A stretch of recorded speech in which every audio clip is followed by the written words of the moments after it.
Ayan ho. Nakikita niyo po ba yung bata niyan? Yan, mag-hi ka, mag-hi. Yan.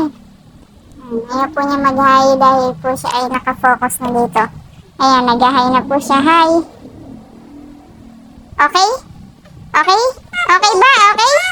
Ay, okay. Okay ba? Okay ba? Oh, hindi na po siya makausap ng matino. Gusto niya na po itong buksan.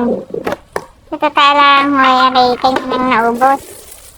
Ang paborito niya dito ay yung mga strawberry na wrapper na wafer pala. Wrapper na nga eh. Sandali ito eh. Ngayon o, naubos niya. Ano naman ang kanyang gusto. Gusto mo na to? Gusto mo na to? O, yan o. Pagkakakuha ng isa ay kanyang sasarahan. Sara mo na. O, ito na. Eat na. Eat. O, bakit ay? Ay, gusto mo ipuputol-putulin pa. Eh, sandali nga lang ho.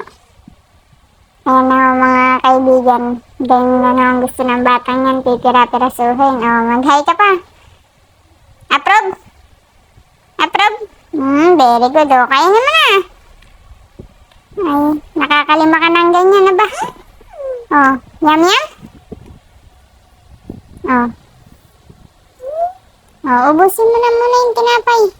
Approve? Approve.